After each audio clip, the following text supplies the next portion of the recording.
qui a reconnu, c'est que de base, tu étais indépendant. Tu penses qu'aujourd'hui, tu es indépendant? Non. Mais si tu as un boulot qui est reconnu, c'est que si maintenant tu penses être indépendant et que tu as un boulot qui est reconnu, c'est parce que de base, tu étais dépendant. Tu étais dépendant de rendre tes devoirs pendant les études, de bien travailler. Si tu n'avais pas bien travaillé, tu n'aurais pas eu ton boulot. Donc même dans ce que tu penses qu'aujourd'hui, tu es indépendant, en fait, tu as toujours été dépendant. Donc tu peux pas t'en regarder ça. Tes enfants, tes enfants, il a fallu que tu trouves une femme, il a fallu que tu te maries.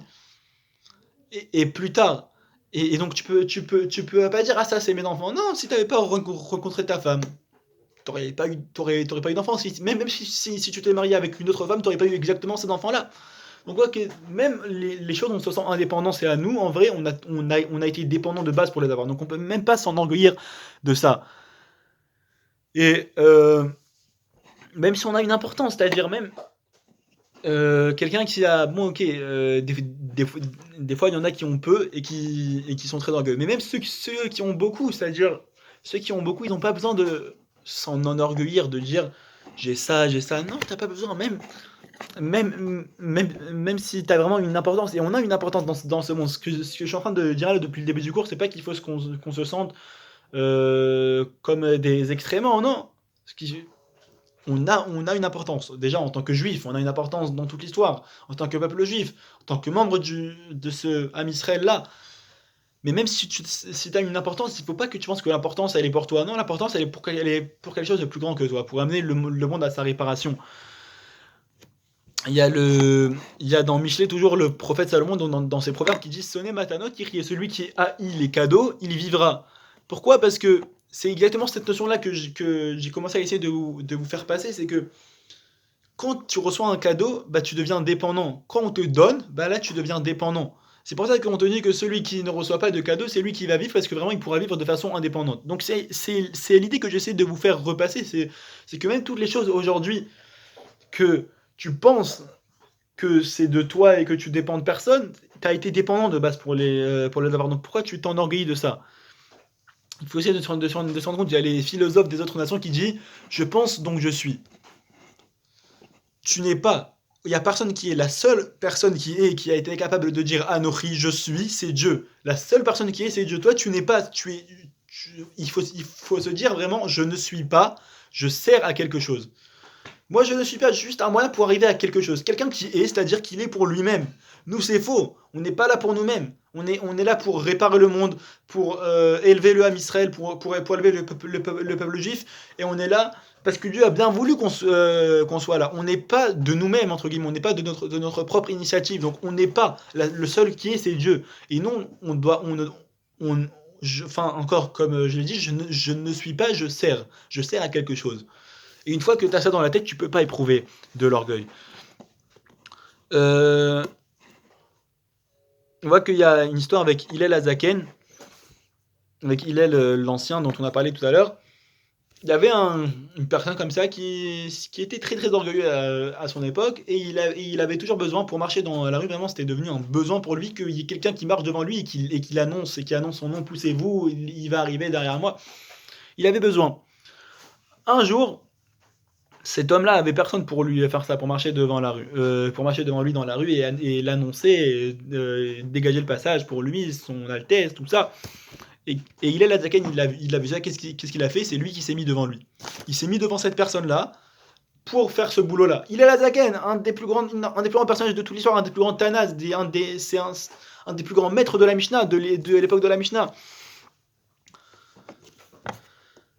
Alors qu'on voit que, par exemple, je prends un exemple pour amener ça, quelqu'un qui trouve une perte, on a une mitzvah, on a un commandement de Hashavat Aveda, de ramener une perte. Quelqu'un qui trouve un objet perdu dans la rue, déjà il a un commandement négatif de ne pas se détourner, de dire ah j'ai rien vu, non. Et il a aussi un commandement positif de venir prendre cette chose qui est perdue et d'essayer de retrouver son propriétaire. C'est une grande mitzvah de Hashavat Aveda, de ramener une perte.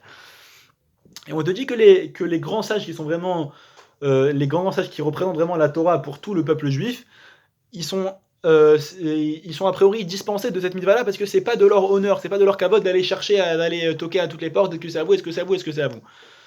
Donc que les sages, ça veut pas dire qu'ils ont interdit de faire ça, ça veut dire qu'ils devraient éventuellement, ça serait mieux qu'ils s'en dispensent. Et donc on voit que c'est par une notion de kavod que le respect de la Torah, c'est pas pour le respect de la personne même du Talmid Chacham, c'est pour le respect de la Torah, pour ne pas faire honte à la Torah. Alors, de la même façon, là, il est la Zaken, il fait quelque chose qui est encore plus honteux que de ramener une perte à quelqu'un. Ramener une perte à quelqu'un, je veux bien, mais là, il fait quelque chose qui est encore plus honteux. Donc, a priori, c'est interdit ce qu'il fait, de se mettre devant la personne et tout ça. Mais non, les Khamim, ils te disent que pourquoi il est la Zaken, il a été pris à se mettre devant cette personne et de l'annoncer et de lui faire du kavod, tout ça, et de se rabaisser, donc, parce que l'autre, les Khamim, ils te disent que s'il a la Zaken sur ce moment-là, il avait pas fait ça, l'autre, il aurait perdu la tête. Parce que l'autre, il était tellement dans son orgueil qu'il faut toujours qu'il y ait quelqu'un devant moi qui m'annonce, que s'il avait pas ça, il aurait perdu la tête. Donc on voit que l'orgueil, ça peut amener à des extrêmes, que parfois quand t'as pas ce que tu veux, ça peut te faire sortir, c'est ça, faire sortir de son monde, comme on a dit tout à l'heure encore. L'orgueil, ça fait sortir l'homme du monde, c'est ça, ça le fait sortir de lui-même, sortir de son monde. C'est pas possible que quelqu'un ne m'annonce pas. Le gars, il est habitué, c'est impossible que quelqu'un ne m'annonce pas, ça lui fait sortir de la réalité. Ça lui fait sortir de la réalité et du monde dans lequel il vit. On voit que l'orgueil, ça peut amener à des extrêmes comme ça. Il y a Korach. On en a parlé aussi encore une fois dans le cours de la jalousie de la semaine dernière. Korach, on sait très bien l'histoire, qui était un des membres de la tribu de Lévi, et que il a commencé à jalouser Moshe. Il a dit que Moshe nommait qui il voulait en tant que chef du peuple, en tant que Kohen Gadol, il a nommé son frère, en tant que chef de la tribu de Lévi. Normalement, dans l'ordre généalogique, ça aurait dû être Korach qui aurait dû être nommé, sauf que Moshe a nommé un cousin plus jeune qui s'appelle Elisaphan.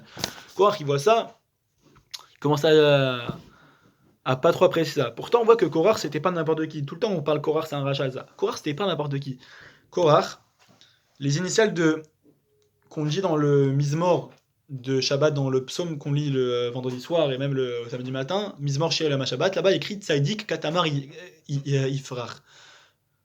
Et les dernières lettres de ces trois mots-là, c'est Kouf, Resh, Chet, ça forme le mot Korach. Pour dire que le juste, comme les dates, il fleurira. Et les initiales, enfin les dernières lettres de ces trois mots-là, c'est Korach. C'est pour te dire que Korach c'était un tzaddik, t'es pas n'importe qui, Korach. Et même lui, il a été atteint par l'orgueil. Alors, ô combien nous, on aurait dû être atteint par l'orgueil. Mais maintenant, pourquoi il a été atteint par l'orgueil? Lui, il pensait être juste. Lui, il pensait être juste. Il pensait... Non, voilà. Si on voit vraiment l'ordre logique des choses, Moshe a été nommé... Moshe Aaron, donc voilà, il y avait Kehat qui avait 3 enfants. Itzar qui avait 3 enfants, dans l'ordre Amram, Itzar et Uziel. Donc Amram c'était l'aîné, donc ça va être les enfants de sa famille qui vont recevoir les premiers honneurs, donc Aaron et Moshe. Donc Moshe va être le chef du peuple, Aaron va être le Kohen Gadol. Donc ensuite on aurait dû passer au deuxième enfant, à Itzar, et le premier fils de Itzar c'était Korach. Donc dans l'ordre généalogique des choses, ça aurait dû être Korach qui aurait dû avoir le prochain poste. Sauf que non, on va prendre un enfant du troisième enfant de Uziel, Elitzaphan ben Uziel, qui va lui être nommé. Dans l'ordre logique des choses, Korach, il avait raison, il pensait bien faire. Donc on voit que même des fois, on pense être juste. Quand on a de l'orgueil, on pense être juste, on pense réellement qu'il y a des choses qui nous reviennent, on pense être juste. Et c'est ça qui est très dangereux, c'est que même quand on pense être juste, des fois, il faut s'arrêter et se dire, est-ce que je fais là, est-ce que j'ai cette pensée-là, est-ce que je vais revendiquer ça vraiment par amour pour la Torah? Vraiment, parce que je veux avoir ce niveau-là en Torah, ou juste pour moi, ou juste pour mon honneur? Est-ce que je vais... Voilà, je prends un exemple. Est-ce que je vais donner des cours de Torah à tout le monde pour mon honneur, ou est-ce que c'est vraiment pour transmettre la Torah de Dieu? C'est ça qu'il faut essayer de se rendre compte. Et on voit que Korach, ce qu'il revendiquait, c'était que Moshe avait nommé Aaron, donc son frère par piston, qu'il avait nommé Kohen Gadol. Et Korach, ce qu'il voulait, c'était être lui Kohen Gadol. Mais qui a dit qu'il fallait un Kohen Gadol?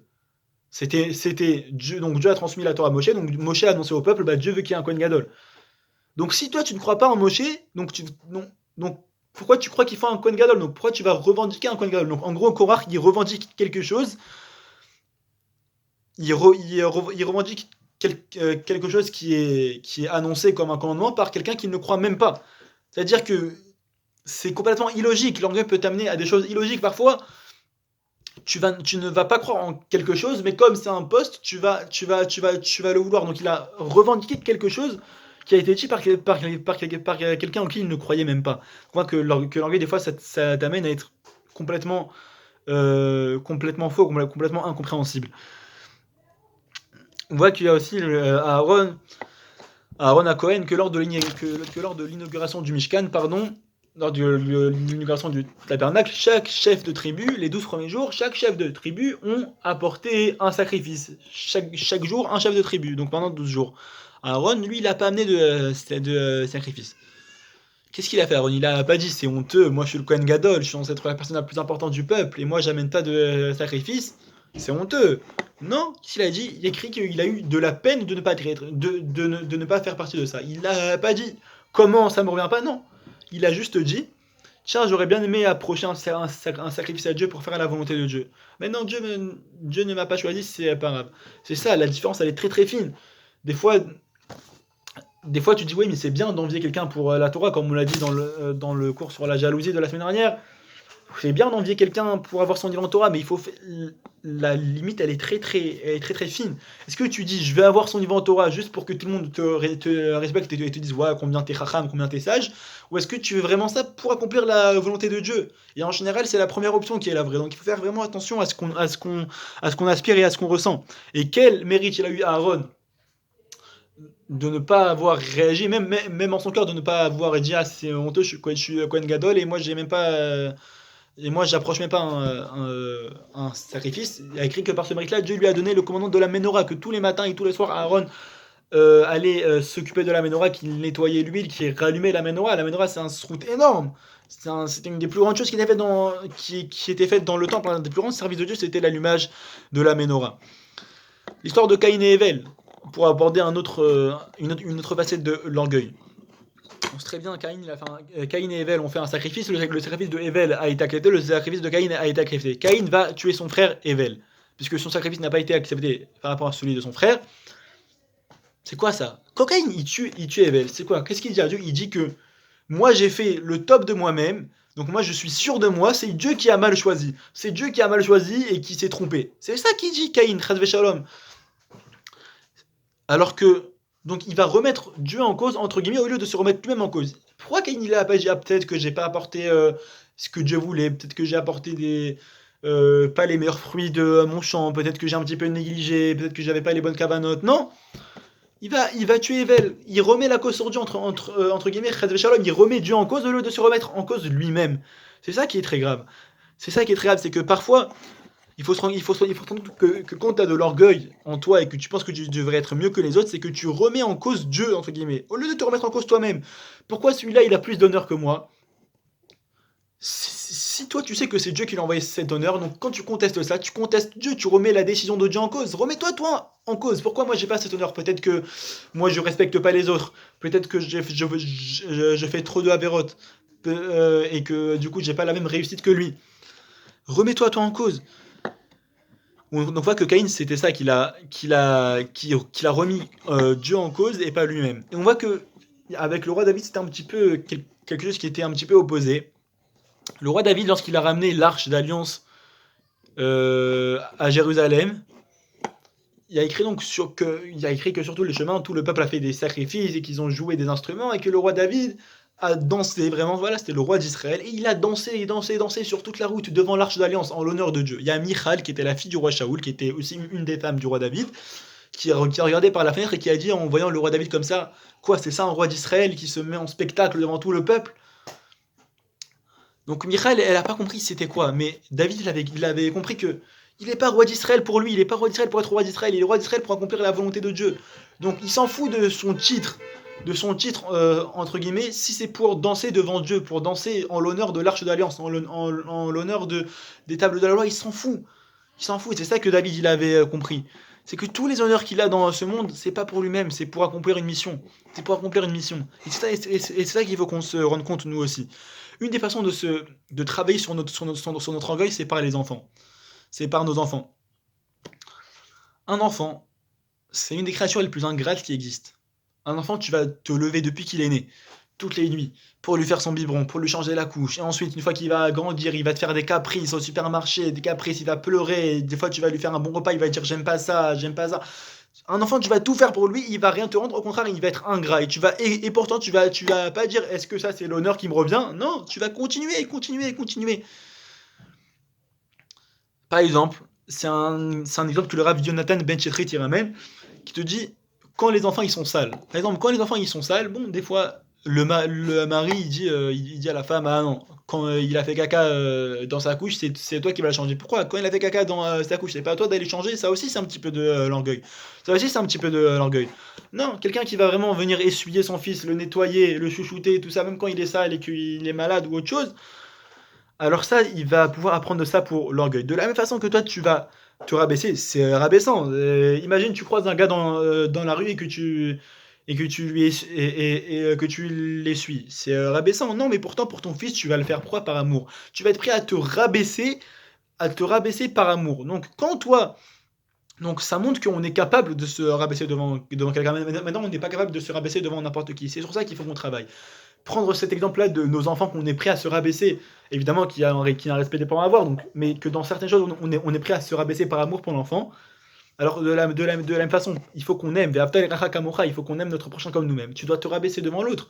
Tu vas te rabaisser devant l'autre si l'autre en a besoin, c'est pour son bien. Tu dois pas essayer de chercher les honneurs, au contraire, apprendre de ça, apprendre des enfants. Maintenant, le problème, c'est qu'on choisit devant qui on s'abaisse. On choisit devant qui on s'abaisse. Par exemple, même voilà, là on a parlé des enfants, je prends l'autre extrémité, un grand rave, un très grand rave, tu vois, il y a le grand rabbin d'Israël qui est venu donner un cours dans ta synagogue.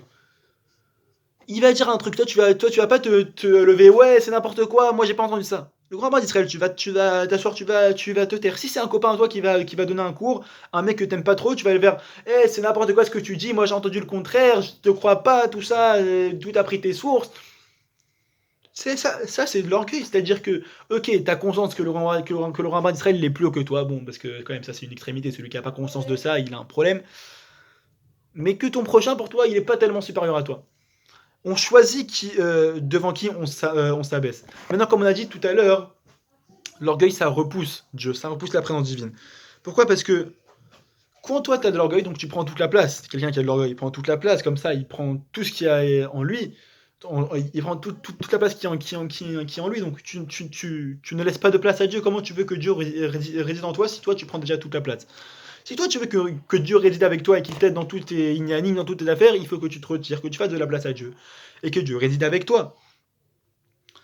Des fois, on ne veut pas dire qu'on n'a pas compris quelque chose. Par exemple, dans des cours de Torah, on a honte un petit peu, on n'a pas compris une phrase ou une chose ou une idée que le rab veut faire passer, et on veut pas lever la main. Ou alors, deux personnes qui étudient ensemble, par exemple, même à la yeshiva, une chavruta, deux compagnons d'études, l'un ne va pas l'un va dire à l'autre, il va expliquer un point de vue à l'autre, et il va lui dire est-ce que tu as compris? L'autre va dire oui oui j'ai compris alors qu'il a rien compris. Pourquoi? Pour ne pas dire et ça arrive souvent. Là j'ai donné deux exemples, mais si on fait attention dans notre vie, ça arrive souvent que des fois on va dire qu'on a compris quelque chose alors que pas du tout.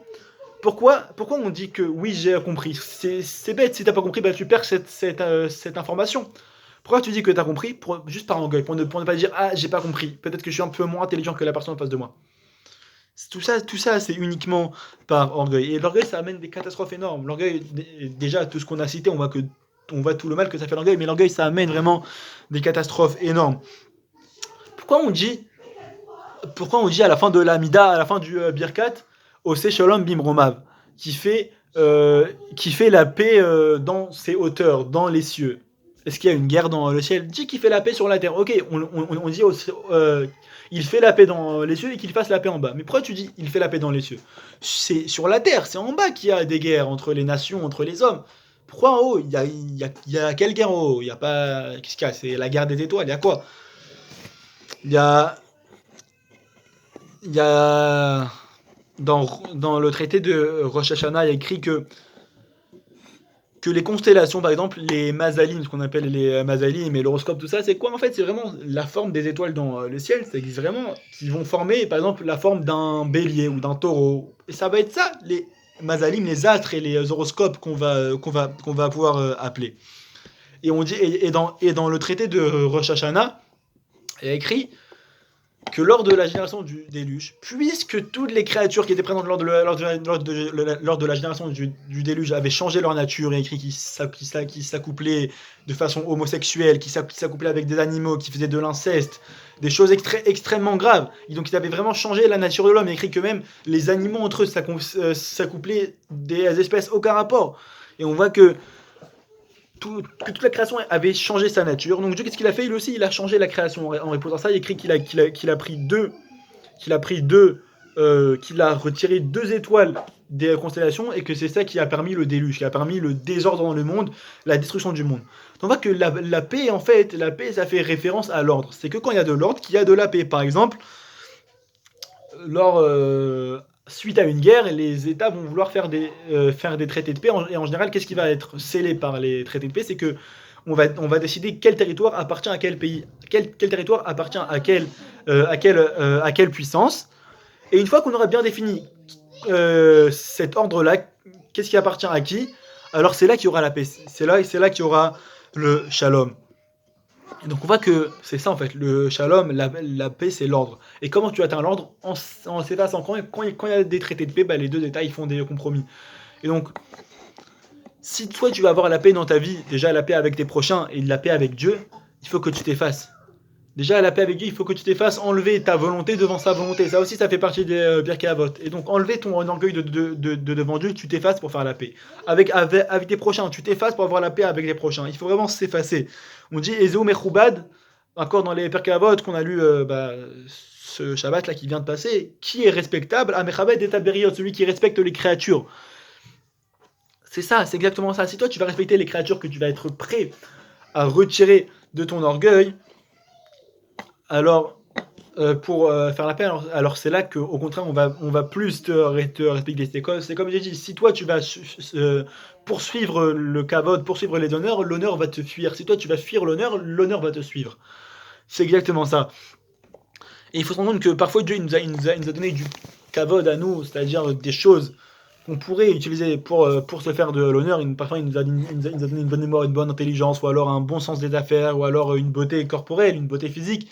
C'est uniquement pour le distribuer aux autres, c'est uniquement pour distribuer le kavod aux autres, et pas pour le garder sur soi. Donc voilà, maintenant j'espère qu'on a compris l'importance et la gravité de c'est quoi de faire attention à l'orgueil. Maintenant, très rapidement, on va finir sur le mérite et la récompense, c'est que peut nous apporter de nous préserver de l'orgueil. Il y a le Mesilat Yesharim qui a été écrit par le Ramchal, par Rabbi Moshe Chaim Luzzatto, qui te dit que chaque korban à l'époque, chaque sacrifice à l'époque du temple, c'était pour atteindre un niveau au-dessus, entre guillemets, c'était pour se rapprocher de Dieu, atteindre un niveau au-dessus. Et il te dit que celui qui est anav, celui qui est humble, ça anava, le fait qu'il travaille sur lui de se préserver de l'orgueil, ça équivaut comme s'il avait approché tous les corbanotes qui étaient approchés à l'époque du temple. Parce que quand tu fais un corban, ok, tu prends un animal, bon, ça te fait mal au porte-monnaie, on va dire ça, et tu arrives là. Vraiment, le travail de la Hanava, de l'humilité, c'est dur pour l'homme au point tel que c'est comme s'il avait approché tous les corbanotes qui étaient dans le temple. Donc, combien est grande la récompense de celui qui est Hanav, de celui qui est humble. Dans le Yalkut Yecheskel, le Perek Rafalef, là-bas, il y a écrit Mishéou Katan Bar Olamazé. Zman Gedulato le Olam Haba. Celui qui est petit dans ce monde-là, le temps de sa grandeur sera dans le monde futur. C'est-à-dire celui qui se fait petit durant toute sa vie ici, plus toi tu te fais petit dans ce monde-là et tu t'enlèves les honneurs, non moi je suis rien, tout ça, et plus en haut dans le Gan Eden tu seras grand et tu vas atteindre des sphères encore plus grandes et tu vas étudier avec les grands tzadikim et te rapprocher encore plus de Dieu et avoir tous les délices du Gan Eden. C'est plus toi tu te rapetisses dans ce monde-là et plus tu sois grand dans le monde en haut. Et quelqu'un qui sait que ce monde-là, ça dure que 120 ans, alors que le monde d'en haut, c'est éternel, il va vouloir être grand dans quel monde? Celui-là, pendant 120 ans, et encore, s'il arrive à atteindre cette grandeur-là, ou alors être grand pour toute l'éternité en haut. Donc voilà, il faut vraiment y avoir ça, que ceux qui prennent sur eux d'être humbles et de se faire petits, alors ils seront grands dans le monde futur. Et on va finir par une chose, c'est là que se rend compte que l'orgueil, ça enlève beaucoup d'obstacles. L'orgueil, c'est la base de beaucoup de choses. Déjà, l'orgueil, c'est la base du lashon hara. Quelqu'un qui va parler mal de quelqu'un, c'est parce qu'il va penser qu'il est meilleur que lui. Donc ça peut t'enlever le lashon hara. La jalousie, c'est pareil. C'est quelqu'un qui pense qu'il est mieux que quelqu'un et qui va mériter ce que l'autre a. Donc ça va t'enlever la jalousie, ça va t'enlever peut-être le mensonge des fois, que tu vas mentir pour dire que tu as telle chose et telle chose alors que tu ne les as pas. Il y a plein d'exemples comme ça. La colère, quelqu'un qui s'énerve, c'est quelqu'un qui est sûr qu'il a raison.